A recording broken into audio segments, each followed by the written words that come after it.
Then I will go through and.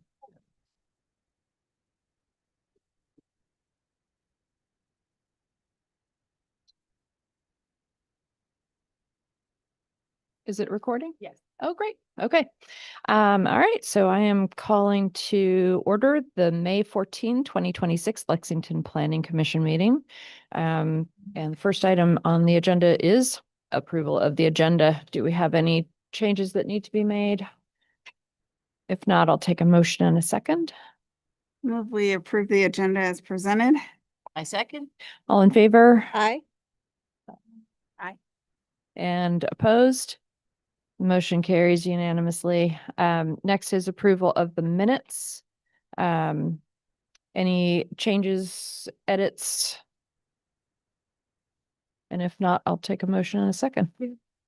I move to approve the minutes as presented. Second. All in favor? Aye. Okay. And, I wasn't here, so I can't ah, vote. okay. Opposed? And the motion, You can, Yeah. if you Okay. want. So just to make you aware that you are allowed to vote. Okay. I approve. okay, and opposed? And the motion carries. Do we have, I'm going to open the citizens comments section. So if there's anybody who wants to make a comment on something that is not on our agenda tonight, now would be the time. And the answer is no from our audience members. So we'll close that up and go right into new business. First one is CPA 2025 Lexington Comprehensive Plan Draft. Sorry, this is third public input session. So we have already had that. Do we have a staff report? Just to state that we have received several sets of comments and those will be included. One set has actually already been included, and then we'll talk about the questions that you had, and those comments will be included. And then I can't remember my schedule, but I think in June, we're going to advertise for a public hearing, if I remember correctly. And then we'll also add what the comments that were just provided through the public input session, which was the last of 3 public input sessions, will also be somehow incorporated into the final draft. And then once we have that final draft again, there'll be a public hearing scheduled for your June 11th You have 11th meeting, on here. 11th, if I remember correctly. So that's the process. Happy to answer any questions. Any questions for Arnie? Sorry, let me just. There you go. Okay, thank you very much. Do we have any, I'm gonna open the floor for public comment about this item on the agenda? Nope. Okay, closing public comment. Commission discussion is next. I assume, Arnie, this is where I would bring up my questions. Okay, so I had a number of questions, many of which are really small. I did have a few that are worth noting, and the first one is there a reason that the green infrastructure chapter is not grouped with land use, transportation, and community resources and infrastructure? It seems like there might flow better, and I don't know whether it. Sorry, say that again. How, as far as So the structure? green infrastructure chapter is right after what it's the second one, and it's sort of grouped in there with like housing and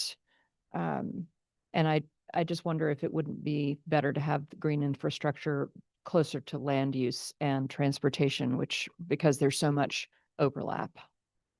And I don't know if that's a big deal. I'm If you not want to. sure that adjacency necessarily has much of an impact.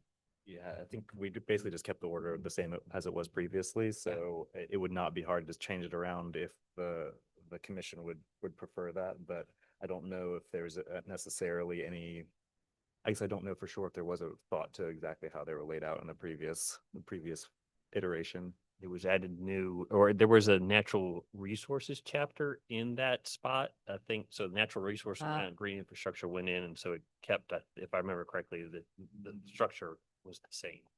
Except Okay. for with that one substitution.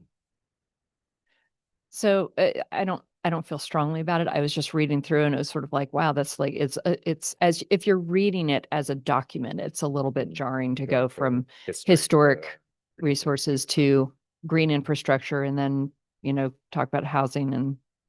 Economy, yeah. Yeah, and then go back to land use and infrastructure. I think most people are not going to be reading it through like that, though. It would be my guess. Though I do think, correct me if I'm wrong, Arnie, part of it was sort of that all these other chapters are building up to land use. Which is why land use was further at the back, but. Yeah, I'm not so sure it matters what the order is very much. I'm kind Right. of worried if we start moving things around, we're gonna find that there's Well, problems. right. References that may not work. I do have a feeling that it would be a little bit more of because you'd have tables and, There's not a, I'm trying to think. I don't think it would be too bad. There would be, I think, a fair number of the table numbers that would need to get changed. And I think that Right. would be about Yeah, the primary. yeah, primary we'll changes just that leave it. happen. But all right. Next question is that is a sort of a question was, when was the urban tree canopy measured? So this is on page 4. Are we still at 35%, even though many trees have come down in the past 5 years? That was the question that I I had. know it was data that is recent. I couldn't tell you if it was 2024, 25, or what year it was from off the top of my head. I have to go back and double check that, but I do know it was a updated version compared to what was included in the previous Okay. plan. I believe from the same source. But off the top of my head, I don't remember how recent exactly that was. Okay. But so I can we double can check that assume for that you if that's you'd like. fairly accurate. It should be fairly accurate, yes, or at least the best available data, I guess you could say. Okay. Okay, and then I don't actually have a page number for this, but on one of the pages, there was a lovely graphic that had 2 pipes and it said something like 70% of our sewer pipes are going to need to be replaced in the next 20 years. It's in the It's the first. same page as. pages. Same page? canopy. Okay, good. So, so my question is about would the city be willing to require that all wires, above ground wires, electrical and otherwise, be buried on the streets as the city replaces or underground, does upgrades to the sewer and water pipes? I would say that's 2 different things and that's incredibly expensive. So just for the funding for those things, I think it would be difficult. Is it, since you're already digging them up, is it really not Yeah, if the more high pressure affordable? line, we've talked about that because I agree. I totally agree with It what you're would be saying. But amazing. if they're high pressure lines, you can't put any kind of electrical nearby them. We are getting grants from Dominion, and we've been kind of waiting to amass them and then do projects at a time to continue burying lines. And we're hoping to do some downtown soon. Great. Because that is still, you're right, that's an issue. It is harder than I would have thought to do it at the same time as the water lines, because there's places where it's just not appropriate and it's getting a couple different Columbia Gas, Dominion, Brianna, the broadband providers all together. I know that would be a nightmare. But I'm sure. city is working with Dominion on that. Okay. It's just a slow process. Yeah. Okay. Let's see. And then I think everything else is really small. Yeah, everything else is just wording. Yeah. So, all right, that's all I had. Did anybody else have any? I had some, and I think you can see if you look at the document, I don't know about the new version, but if you hit the comments, I think did it show it or? I think it did. It might not now that I uploaded a Okay, new then fine, version it of may it. not. but, It wasn't a whole lot. I don't think substantive. There was one thing, we talked last meeting and it's in the minutes that about changing it to 2046 Oh, yeah, plan. yep. And I suggested to Jeremy and Arnie that they discuss it. In thinking about it further, since it's really based on the date of the resolution and adoption of that resolution, I don't know that it gives us any benefit to changing it to 2046 versus 2046 versus 2045. Far in the I future. know, right? And I think that way it's also easier to see when the original plan, was done. I just don't see there's an impetus to change Right, all the right. dates. I did see that one of the updates had been done in an odd year, like 2007 or something. And it didn't change the Right. the numbering. That does call to my mind though, that one of my comments was about the icon for the one that's on the cornerstone. It says 1778, and then on the other one, it says 2040. Okay. And Yeah, that might want to say 2045. I think Gotcha. Leslie caught that also in her comments. Yeah. I don't know how easy that is to change that graphic. And this is the icon on. For the goals, I think it's, Oh, okay. I think I know what you're talking about. you know what, Okay. yeah, it's like a building, cornerstone. Okay. Where it says on one corner, it says 1776, and on the other, it says 2040. Where we've already changed it on the top part of that page to 2045, but on the part that you're talking about, it's still left. It's literally just an icon, yeah. If you figure out which page, let me know and I can Oh, make 100% let's certain that I let's can. see. double Well, it's check going to it. be anywhere where it's got, let's see, that would be page 17 was.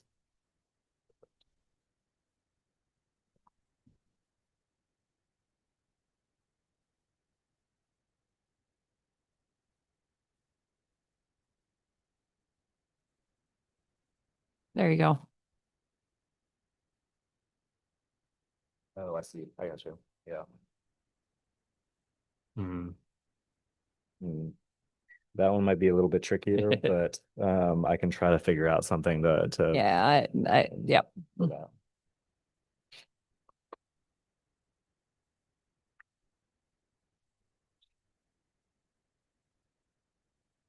Leslie, did you have anything else that you wanted to? No, I don't think so. I don't think any of them were. Yeah, I think the only one that was more, I guess, content related was just tweaking the narrative about the dam. I think that was, which was just making sure that that was more Yeah. accurate to what's happened more recently with the. Exactly, yeah, updating Moore's Creek Dam. Yeah. Great. All right. Anybody else have anything before we let Jeremy go? Oh, I will, there is one I will bring up on, because you may not agree.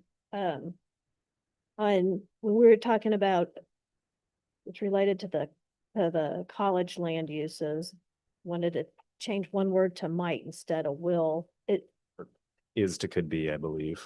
yeah. Uh-huh. Sorry. I don't know if you know which, I'm looking at the notes here. Was that the no further encroachment and getting rid of? Yeah. further? Yeah, that It was, was on that same, right.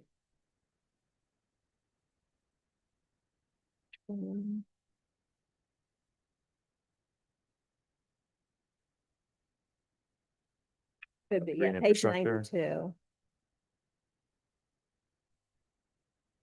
When I say 92, it's actually 84 on that, on the under land use and partnerships.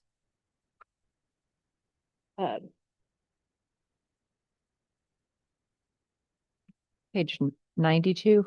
In the, it's actually in, if I search on the tablet, it's 92, but it's really 84. The page number on the comp Got plan it. is eight. Yeah. it's The that one. housing needs assessment. Partnerships and Oh, wait, no, initiatives under land use. I'm on the wrong. 80. Gotcha. So it just says, not only would, and it's talking about the master plan for Washington LA, not only would additional expansion further erode the city's tax base, removal of viable commercial activities from an already limited downtown. This is harmful to the health and vigor. I suggest we write could be harmful or something to that effect, because we've discussed that several times and decided there's pros and cons. It's not always harmful. Yep.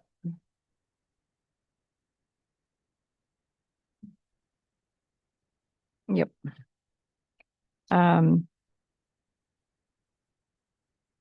Right, and you have reminded me that on, wow, maybe it's page 17.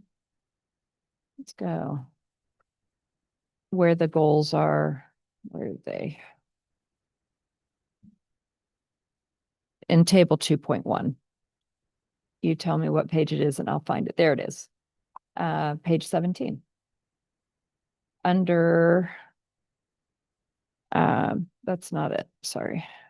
It's the first of the goals. There we go. So under the housing goal, conserve and foster the improvement of the city's neighborhoods to ensure safe, affordable, and desirable places. I was wondering if we wanted to add the word "a variety of."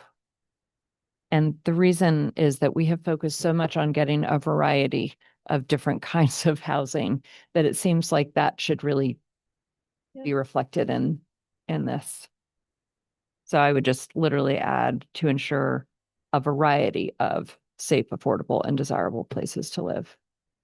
Yeah, it sounds good. I mean, it's in our missions, the statement at the front that we want diversity of housing. So Yeah. yes, I think that's Yep. a good word to add. Perfect. Yeah. And sorry, I, do you want me to put these comments in here or is this email that I sent you? The email good? should be, but, okay, thank you. Great. Okay, thank you so much. More little step. Yep, absolutely. All right, so we will see you then June 11th. Is that the next time? I believe that's what we agreed to. So that'll be the public hearing. Okay.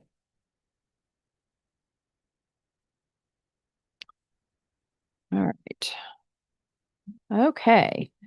Moving on then to ECCOA 2026-04, a request by Elizabeth Apperson for approval of a certificate of appropriateness for new signage for Rockbridge Rocksteady Boxing at 134 Walker Street.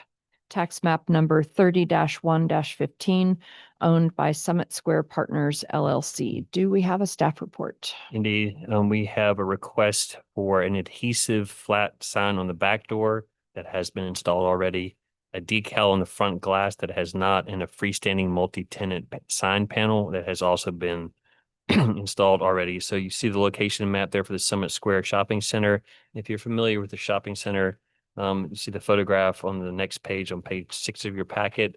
That's that entry door that goes down the hallway, and then there's several spaces back in there. This would be one of those spaces. So what they would prefer to have is a sign on that entry door, and that's detailed further in the back. That second photograph shows that the Rocksteady in the lower right hand, not all the way down the lower right, but they already have a panel on that particular multi-tenant sign. So that's what the request is. You have all the sign regulations on page 7. The request does meet the zoning requirements. And then if I could ask you to flip over to page 11, just to see the sign that was placed on the back door. Mind you, this is the back door that goes to that back drive where the public really doesn't, I don't know if they really access it or not. And then on the next page, we have the proposed sign for the front door glass. It's actually a panel to the left, not actually on the door, but to the left of that door that leads you down that hallway. And page 13, you have a closer in photograph of the sign panel that's already been installed. We do have the applicant here in case you have any questions.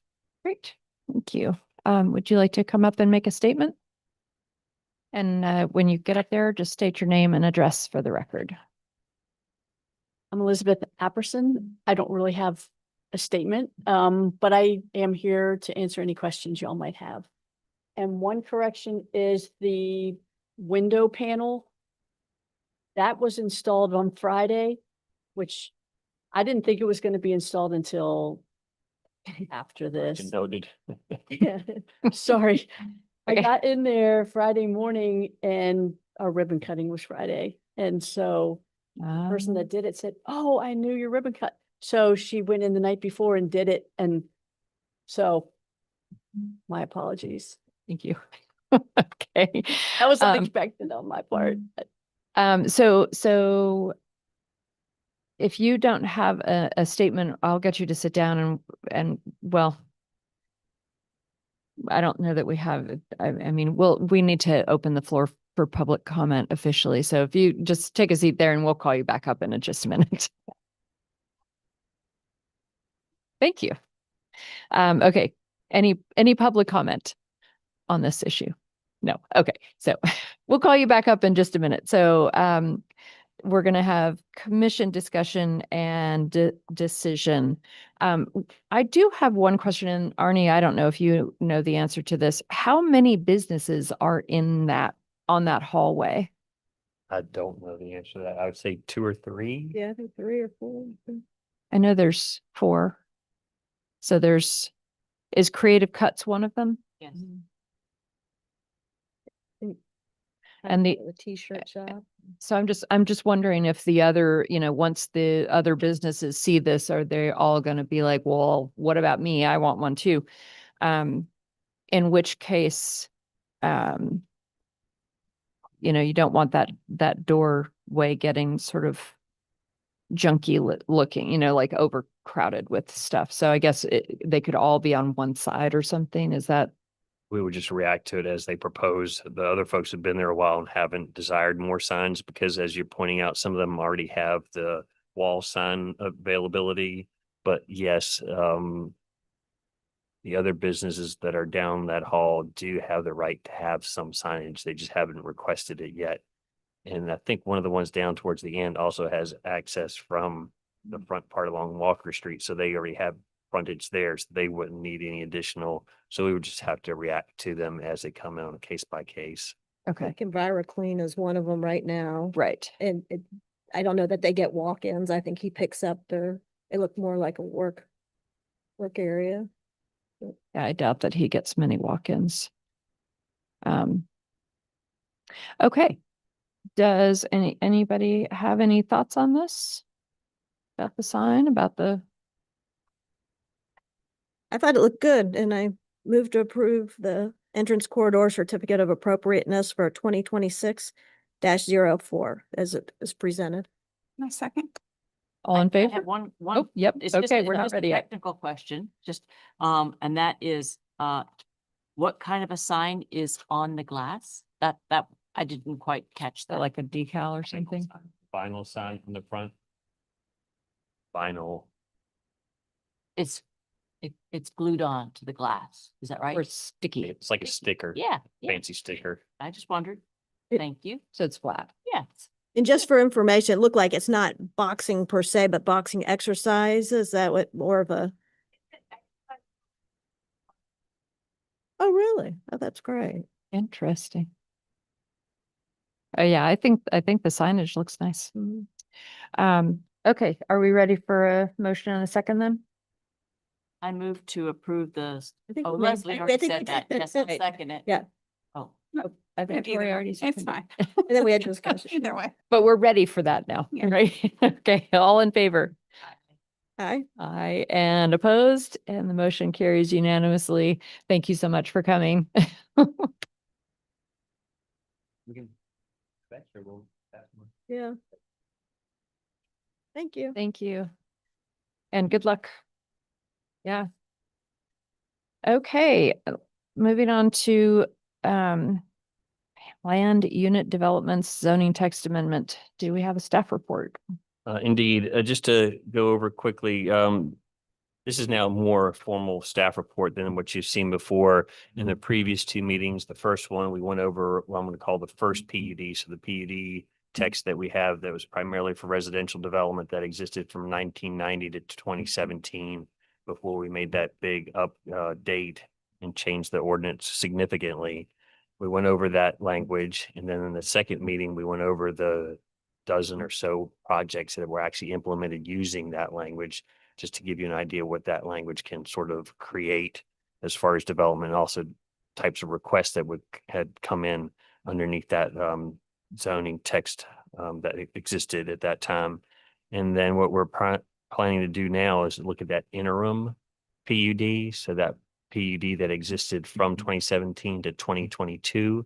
And then 2023 is when we changed what we're going to review tonight to that planned development mixed use that again is only approved for our C2 zoning districts. So out East Nelson Street from Kroger to Sheets, down South Main Street from the fire department over to the Econo Lodge. In those areas that if somebody were to do a redevelopment project, they could have commercial or office on the first floor and a number of apartments above. So that's what the PDMU, so Plan Development Mixed Use, allows. That's the only PD that we have currently. And our task is to review whether or not we want, well, I think we know we want, but how do we implement something that will give us additional flexibility beyond our traditional zoning districts for residential development in particular? And this, correct me if I'm wrong, but there's a particular eye towards the two properties that are pretty big in the city. An eye towards that in the sense that this could provide more flexibility on Right. how those could get developed. Mhm. If we had, for instance, anything sort of a mixed use, even mixed housing type that had, say, townhouses and single family, it's hard to accommodate under our existing code because the minimum lot size and whatnot. So it would be more flexible if we could have something that provides the flexibility and a wider range of housing types could be implemented by planned development residential that could hopefully be used for either one of our two larger parcels that Mhm. hopefully will be redeveloped. So it sounds to me like I noted that, I guess the 2017 one had, yes, the 2017 one had a 5-acre minimum that lot size that got shifted down to a 3-acre minimum or thereabouts. Is that, I mean, that seems like a pretty easy way to say, okay, this isn't the thing to use inside of the, traditional neighborhood, except if you have a lot of acreage. Is that sort of what we're still thinking about? Well, and it gets back to your point or your question a meeting or two ago. Do we want to do this idea of splitting it into something that is a larger lot size versus something that's a smaller lot size? Mhm. If you will recall what was the projects that we reviewed under the first PUD, it was anything from just getting rid or reducing a setback. I think the townhouses on Lexington Avenue was just a reduction in rear yard setback as an example. So if you want to continue that sort of flexibility on a very small scale, then certainly don't put it in a 2 or 3 acre minimum lot size. And I will say, when this first came before council in 2017, after planning commission worked on it, it was for, I believe, 2 acres. And when it came to council, and I'll take the blame, I kind of pushed for it to be bigger, 5 acres, because it made me a little nervous. I mean, Mhm. I have a parcel that's 2 acres, but now that our push is becoming more about density, I do honestly think a smaller acreage size makes more sense. And particularly in this case, this also, like you said, got changed to where it doesn't even include R1 and R2, but we should do something that's comprehensive and includes that as well as Mhm. the commercial areas, but. And then we had bumped it down to 3 acres because I think General's Retreat was looking at doing. You were correct in the last Something, meeting. It yeah. was because General's Retreat. And after reviewing this earlier today in preparation for the meeting, also realized I didn't grab the last PUD that we had in that 2017 to 2022 version, because this has obviously the 5 acres in it still and not Right. when we bumped it to 3 acres. And then there's one other thing I'll get to later on that I think we've changed in that transition. Just to be aware of that. But you did provide the differences on page 21. I The did, and then I ran pre out of- I 2017. ran out of time. So yes, Right. I think I hit the bigger points. Yeah. But yes. That's where that 3 acres shows up. Mhm. And then there's one other, I think there were a couple other minor changes when we did that amendment going from 5 to 3, but and I'll get to that in a second. So unless there are any other questions about that specifically, the plan would be for the next meeting to review a couple of our surrounding jurisdictions, and the requests were for Charlottesville. Charlottesville is having an issue because they didn't advertise something correctly in an update, and their zoning ordinance is null for a while, and they didn't have obvious PUD districts anyway. So I went to the next best thing, which is Albemarle County, and we'll provide that for you also for Blacksburg and Stanton. Farmville did not have, they did something in 2023 where they were developing a PUD district, but that didn't go anywhere because there wasn't a lot of support for it. So these are the ones, and actually, as it says in the very next paragraph, we've also started to compile these on the website. So if you go to the planning and development page at lexingtonva.com, you will see a little section where we have the meeting packet from the last two meetings and this meeting, and also links to these three if you wanted to get ahead and read up on those for the next meeting. So we'll only be providing links for that, but it also is helpful to the public if they want to see where we are in this process, what you've already discussed. And we can actually also put up the minutes from those from the last two meetings and tonight's meeting when it's ready, so that folks can follow along if they want to on this zoning text amendment or planned development residential. So, Yeah. just for clarity, as it stands right now, do we have the planned development mixed use in our? We Do have, that's So the, what we're trying to do is to change it. No, leave that one alone, sorry. That one is the only planned development we have now. So we used to have planned PUD, planned unit development that was really for residential. Mhm. That's how we got those 12 or so projects. And then we made that amendment and changed it significantly, as we'll go through and see, to this intermediate one, to not just for residential, for industrial and commercial and residential, for all the things. And then we took that one and made it specifically planned development mixed use. So that's the only one that we have now. We're not going to get rid of that. So we're going to supplement it with another one, which I think is going to be just planned development residential. So we're getting rid of the PUD and calling it PDR, gotcha. I think that's just, which is going to make more sense, I think. Thanks. Um, I have a question about under the character, this is on page 16 of the packet. Under character of development, is it possible to make some of these like required? I know that it says it doesn't have to possess every characteristic, but I wonder if some of them we want to say, yeah, this you actually do have to do. Is that possible? sure. What I would maybe recommend is we sort of go through this, and then maybe we don't take too much from this one. Yeah. We use the other one as the base. Mhm. And then if we need to, we'll pick and pull things from here that you like to sort of amend or add to what we had previously. But yeah, absolutely. This is very flexible in how you want to set this up. Okay. And if I could start on page 16 there, that second paragraph, just I've highlighted a few items, if you don't mind me going over those. Yeah. It is intended that plan unit development districts be established in areas designated as mixed use, commercial use, or special planning areas on the future land use map. This is completely different than what the previous PUD was. So now we're tying it to the things that are on the future land use map, which we had open just a little bit ago. So those are areas that are designated for mixed use and commercial use and special planning areas, and not just focused on the residential districts. So that's a significant change that occurred.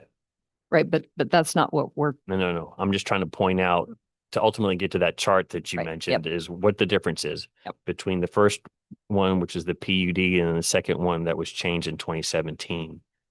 And please ask questions as I'm going through. Mhm. On page 17, permitted uses generally, and this is pretty wide open as far as all uses permitted by right in the residential, commercial, and industrial districts may be permitted. And then additional uses specifically enumerated in the master plan may be permitted by right at the discretion of council, and specific uses may also be excluded. So you could pretty much propose anything. And that's not necessarily a bad thing. I'm just pointing out to you that this is far expanded from what we were talking about in the first one, which was just focused on residential uses. So here you could propose anything that's permitted by right in residential, commercial, industrial. And then even if we didn't have something in those districts, you could still propose it. And as long as it was obvious what it was and it was approved in the master plan, it could still be approved By right now, or? by that process. You know what I mean? It's so even if it's something isn't a by right use, and we'll get to conditional next, but you can add something in there, and if as long as it passes muster in the public hearing process, And it's obvious that it is something, because we also encourage folks when they have master plans to tell us specifically, list out specifically what the variances or the waivers are to our current code so that we know what they are when we're approving them. Not just show us the plan, but also have a list of the things that are not in accordance with our typical zoning district. But I might say this over and over again. This is not something that's allowed right now, correct? Correct. It was, but it's It not. was, but it's not now. But it does have, safety features in that it is a zoning district, so you have to rezone your parcel to that. So it'll go through all these intensive study to see if it really does make sense what you're proposing. But I might not have emphasized enough in the past. It goes through that process and then there's a plan. There's an actual thing with a lot of detail on it that Mhm. tells you stories, number of stories, uses in each one of those, where the parking, all that. So you will get a narrative with that and you will get a master plan that shows all those things. So if they list tattoo parlor and we don't have a tattoo parlor allowed as a permitted or as a conditional use, but they show it on there and it gets approved in that master plan, then a tattoo parlor is allowed on that property. Might not be the best example, but came to mind. And just sort of piggybacking on what you're saying, for clarity again, there it says in the planned unit development district, but now it will say in the planned development Residential. residential district Mhm. is what it's gonna say. Yeah. Well, Right. Depending if we even pull this language forward or not, or how we allow flexibility, but we do have to call out. And I think in the last version, if I remember correctly, actually was maybe a little bit more straightforward in the sense that if I recall correctly, it said you could permit uses and then it had a shorter list of sort of the variances or the waivers that you could give for height and and I can't remember what it said about uses. So maybe talking over myself, but we'll have to figure out exactly what type of uses are allowed and then how we allow the flexibility. Because again, this is about flexibility and about variety. But we don't have to allow industrial No. in the traditional neighborhoods. That's what, We can take, this is the way it used to be. We can yeah. rewrite this. But this was never meant for R1 and R2. just Right. The others, yeah. Right, exactly. And- So it's like, I feel like we're gonna have to look at this really carefully. Yeah, Because if you're The industrial- Residential, Yeah. it changes. Yeah. So like you said before, you may say you do this except in R1 and R2, if we keep it as one ordinance, which I think would make it easier, one design guideline, which would make it easier. And what I do like about this is that it allows creativity and, I will say, I think the open space requirement kind of goes against what it's a little too much from what we've been talking about before, when we now are saying we have so few parcels left, we're not going to get anything very big. I mean, I think our biggest undeveloped parcel right now is the Donald Tract, and I don't know that that's even very developable. Mhm. Where is that? Up by Public Works on the cliffs. Oh, yeah. Yeah, which isn't that like our biggest undeveloped? I can't remember how much of that is actually in the city Yeah. and in the county, and I can't remember the But- total acreage, but it is, I think, bigger than the 5-acre VDOT property. Yeah, but we just But don't how have big much? parcels, so we're not gonna get Right. some big sprawling neighborhood where you want the open space, so I Right. would, once we get there, I think we should probably look at that more closely and. So going just the conditional uses is very similar to the permitted uses. Any conditional uses, as long as you show it on the plan, that can be approved. To the mixture of uses, a variety of housing types and non-residential uses are strongly encouraged. And I'm thinking that we're heading more towards just a sole residential sort of plan development. But if I'm hearing correctly from Leslie, you might be thinking about something that includes a little bit more than just residential. Is that correct? Well, and then that's how does it fit with the PDMU? Yeah. If it just needs to be residential. If that's the only part we're missing, then that's fine. then the good thing is downtown, other than C2 zoning district, we already have a lot of mixed use that's allowed in C1. Yeah. So that's not a concern just because of what downtown currently is and where all the uses are permitted so I just keep that in mind. Are we talking about Right. more than just a mixture of residential types or also trying to maybe allow this in commercial districts as well? Wait, allow the PDR in commercial districts or This, allow? this flexible thing that we're trying to create, does it also go into something else? Because I think I was picking up maybe that it's Yeah. not just residential, maybe it's more than just residential. Well, I was thinking, yeah. Thinking like VDOT in Spotswood, which is our RLC. RLC, yeah, for Spotswood, and then, but it is C2 for So in VDOT. VDOT, we already have the Yeah. ability for somebody to come in and do a PDMU where you have some sort of commercial on the first floor or retail, I think, or office, I mean, and then apartments above. So that sort of mixed use is already allowed on VDOT property. And I don't think you'd want to do anything in C1. Mhm. Yeah. So that's already takes It's got care of lots of- itself. Yeah, Is Spotswood C1? Spotswood is RLC. RLC. RLC. So this could be PDR that would be R1, R2, and RLC. Yeah, right. Which is not too terribly different from the first PUD that we had where it was only for the residential districts. Right. And we always had to figure out where RLC falls within, because sometimes it's on this side or that side, but to minimum area for planned unit development, this is 5 acres. And as we've mentioned already, that was amended. So I didn't grab the one that I should have, which was the latest one, because that went down to 3 acres and it was for General's Retreat. And then they ended up not using it anyway, because they were able to develop their new plan under the existing zoning. So they didn't even use the PUD even after it was amended for them. And if I'm remembering correctly, in the open space that Leslie brought up a little bit ago, I remember making an argument. I don't know if I won or not. It doesn't matter. To reduce some of the open space requirements if we're going to go when we went to 3 acres. So I Mm. think some of this has already been pulled out, but I may be incorrect about that. But again, if we're doing a plan development that is for 1 parcel, 2 parcel, 3 parcels, boy, how much does it benefit us to have this type of open space requirement in it? We didn't have open space requirements in the first PUD, just as an example. It makes sense to me once we're at 3 acres or 5 acres or something bigger. If we do this in 2 stages, a bigger PUD and a smaller one, if you will, maybe it stays in the bigger one, but not in the smaller one. Thanks, Jeremy. And sorry, so you're just asking us to consider for, you said 1, 2, and 3.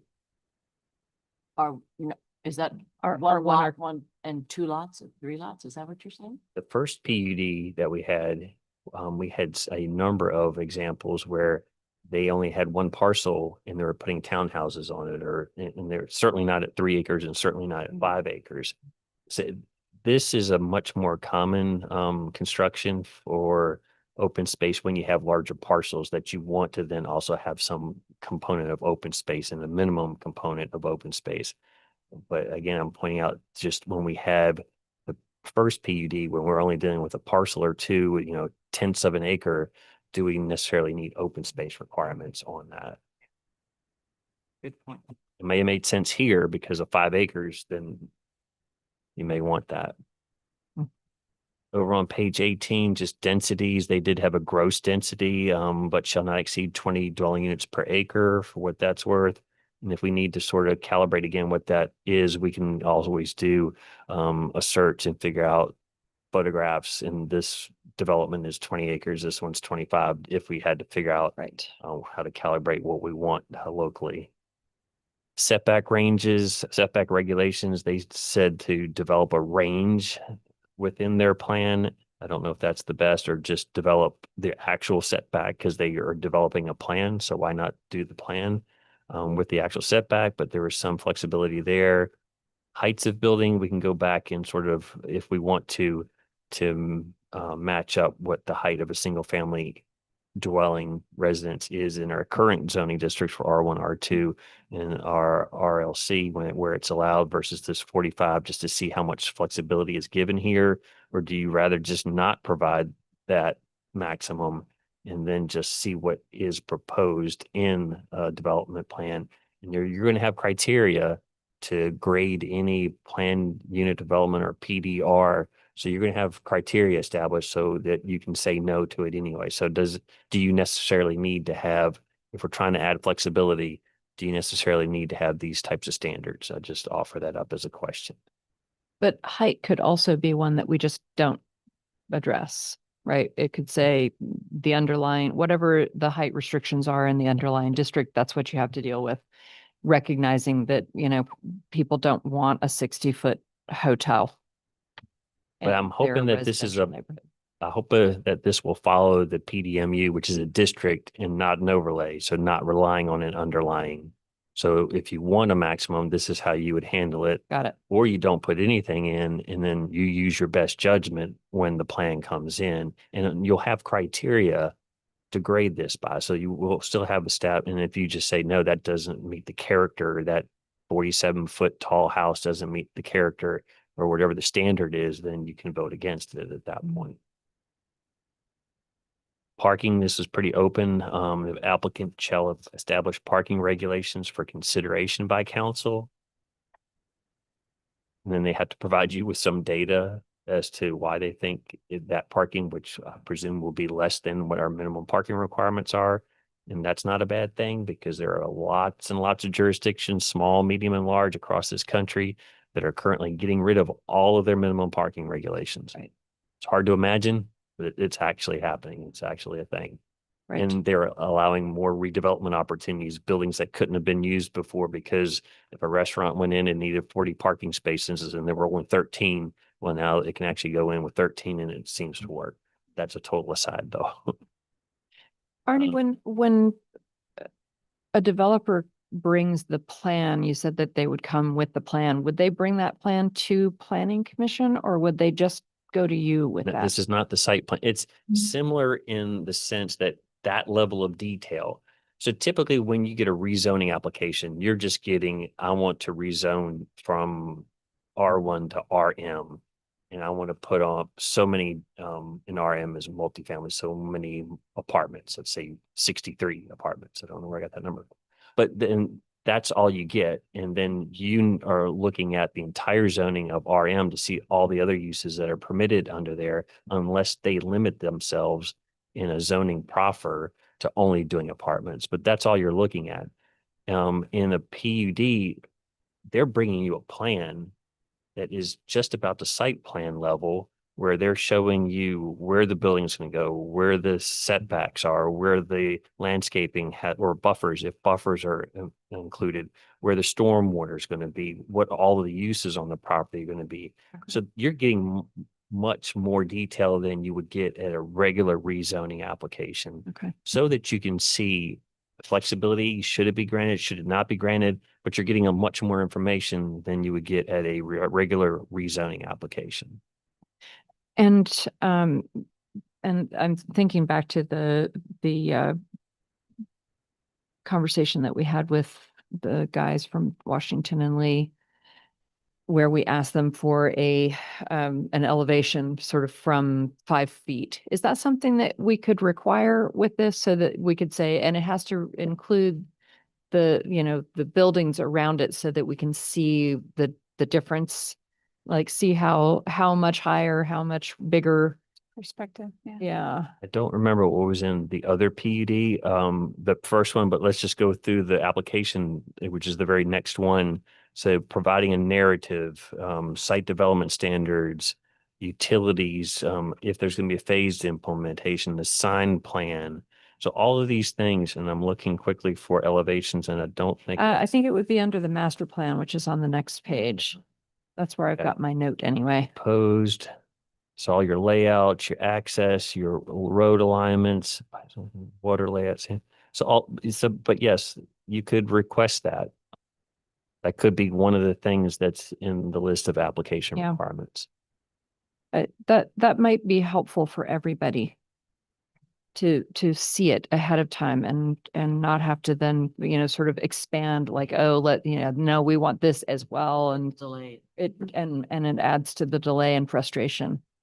I it's guess gonna- you sort of, it depends what's being proposed, I would say. If it's something pushing the limit, Right. then yeah, but if it's not, then you're adding an extra expense to the process early on. Right. So maybe there's a threshold Yeah. that says if you're going to do something that's, whatever, I don't know, more There- than 5 feet above the typical height, then you have to provide this other drawing. Convince us that it's not going to be Mm-hmm. really terrible for the neighbors. Right.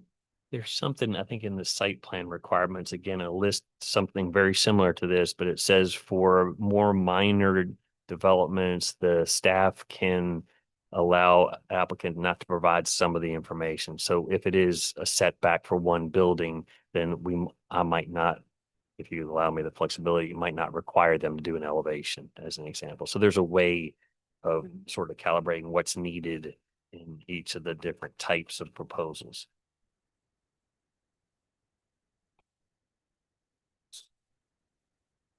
And then B on page 20 just says an example, an environmental impact study and a traffic study getting to the point that Leslie just made of costs. That's a lot of costs. I Exactly. mean, Yep. and we're never going to get to that even probably maybe at a 5-acre parcel, maybe. But traffic study, as we learned, if I have my numbers correctly, with the 63 units that were proposed for the Spotswood parcel, that generated a number of trips according to the Institute of Transportation Engineers manual, their little chart. That only got us to the third of the way to the number of trips that were generated that would actually need traffic analysis done. So that wasn't even close, and that's 63. So Right. just to think, we're rarely going to, in this jurisdiction, going to get to a point where a true traffic study is needed. And Although I that- still find that surprising, given that the hospital is right there. But anyway, neither here nor there. Then the only other comment I have is on page 21. It's just this idea of zoning administrator shall approve or disapprove a final site plan within 60 days. I have to go make sure that 60 days is still the 60 days in the new state requirements because they shortened some time frames. So that's just a note for me. Once we get to a final version, if we have something like that, it should perhaps just refer to the state code instead of stating something that would have to get changed as the state code changes. And unless you have any questions, that last thing on page 21 is just a quick comparison between the two. So the intent of the pre-2017 was to encourage variation in residential development, where that 2017 to 22 version said variety and flexibility and designed to implement the very goals in the comprehensive plan. So that's pretty open-ended, the wide ranging. And then sort of where these should occur, it was authorized in all residential districts for that pre-17 version. And that 2017 to 22 established in areas designated as mixed use, commercial use, or special planning areas on the future land use map. Again, that's a much broader area than just in residential zoning districts. And then the type, it was an overlay district where we already went with the planned development mixed use to an actual zoning district. There's some minor benefits either way, but I think I've learned here that the overlay confuses people. And that can be exhibited also in the institutional master plan. You're supposed to grab the underlying zoning district, but underlying zoning district for most of WNL is R1. So then there are heights in there, but as long as you show additional, then you can go above the height. So I think it may be easier, less complicated to just make it a zoning district as opposed to having an overlay and then having to consider what's in the underlay district and all that. And do you have sorry, but I mean, how extensive are you proposing that this new district, this PDR district be? Like all residential? No, can't be. Meaning, Well, if you want it to be its own zoning district, what is included? in that zoning. That's what we're trying to figure out, sort Okay. of how much flexibility, if it's just residential and not encroaching or including any type of commercial uses or any other uses, where do we want to allow it? Do we want to do what was done in 2017, where it was just in the residential districts? Do we want to grab this idea of not just where it is currently zoned, or do we want to go to this future land use and pick out some of the future land use designations? So there's a little bit of a difference between those two approaches, but I think what we definitely need to say this is appropriate in these zoning districts or in these future land use designations. I'm not sure I'm answering the question. I'm not sure you are either. Sorry. So I've seen this special planning. Yeah. Terminology.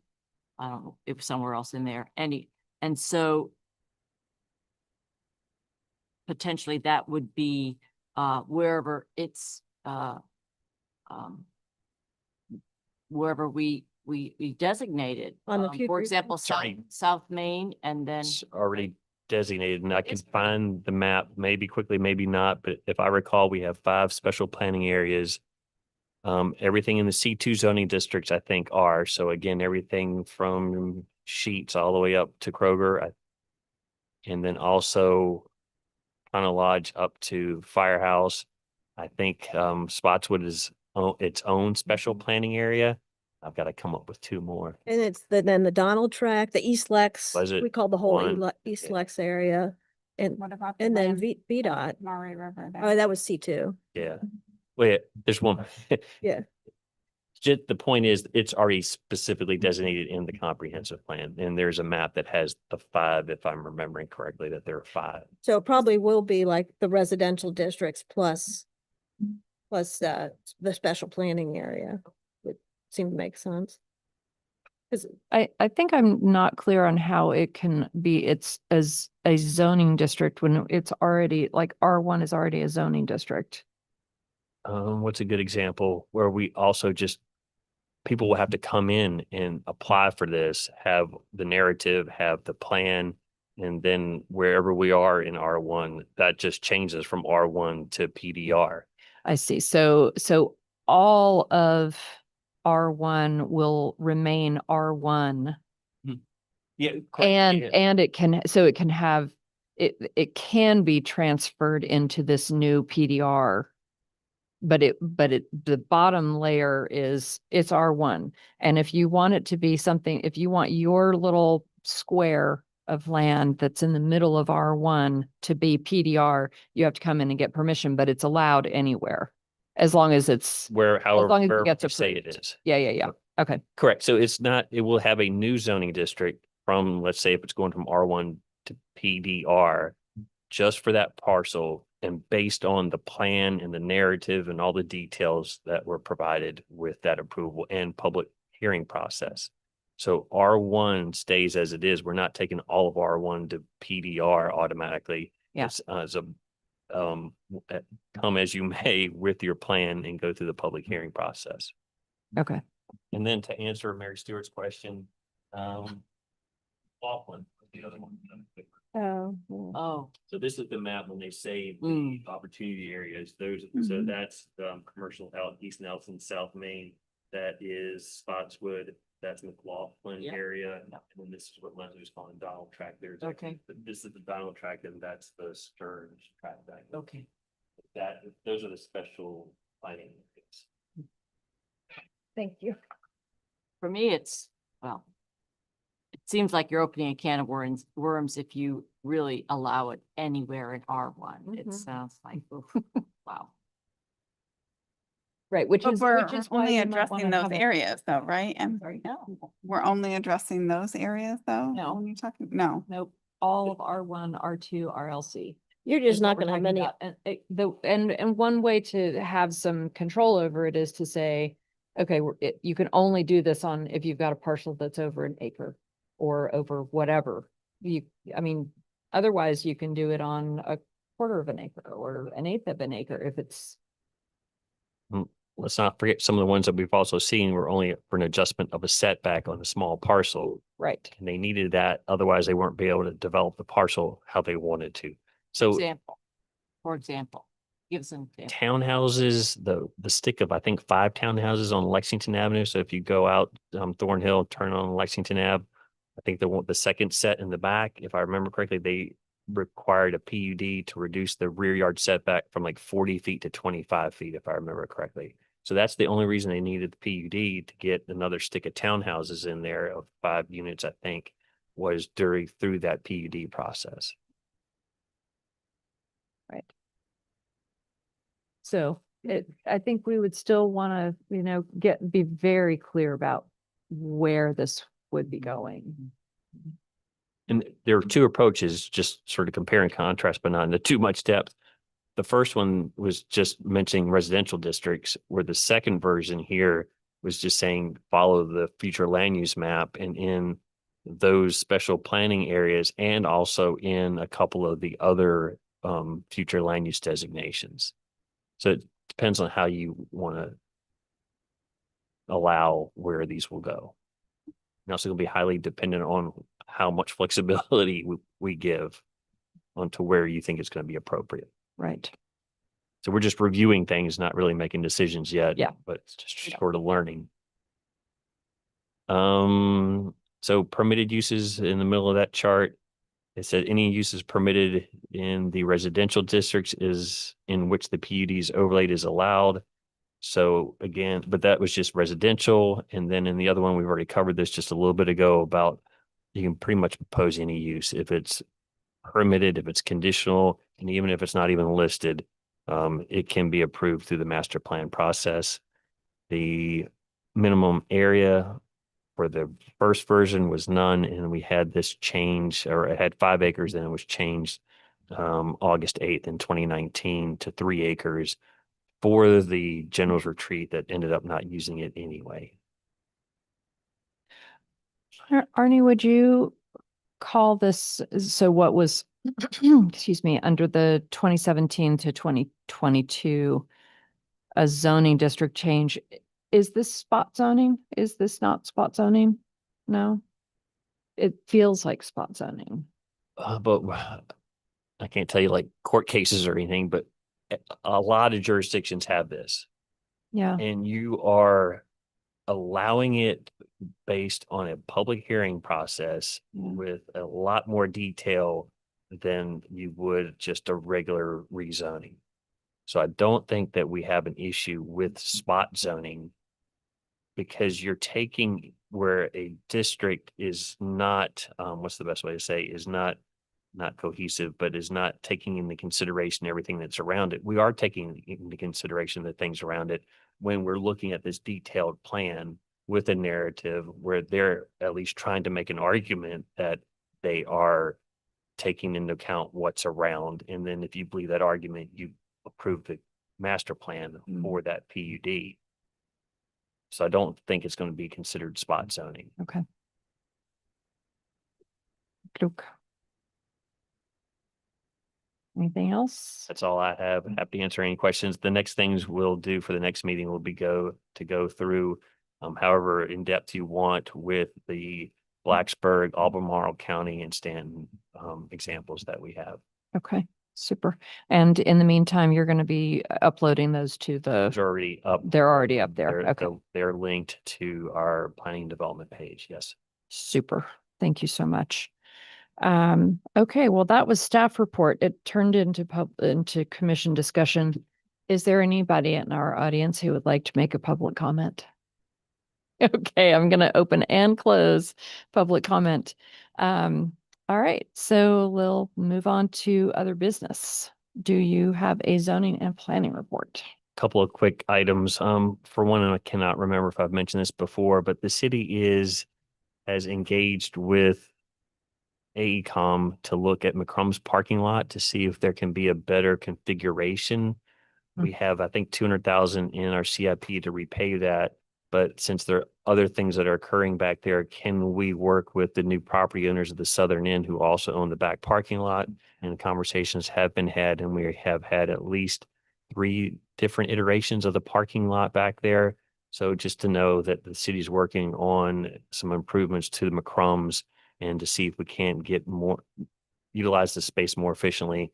with fewer entrances and exits, and therefore maybe more parking spaces in it. It is going to take coordination with the adjacent property owner because the city does not own all of McCrum's parking lot. Right. Undergrounding was mentioned earlier, but we're also working with WNL and with Dominion. As Leslie sort of mentioned, that in our franchise agreement, which we haven't completely agreed to yet, they should be giving us, I believe it's typical 200 feet of undergrounding each year, and we can batch that up into 3 years, which would help towards some projects. Now it's not as great of a benefit because we have to do all the work and they'll pull the lines through the pipe. So it's 200 feet of line, but there's a lot of engineering that has to happen first. There's a lot of construction work for them to do that, but it is still a benefit.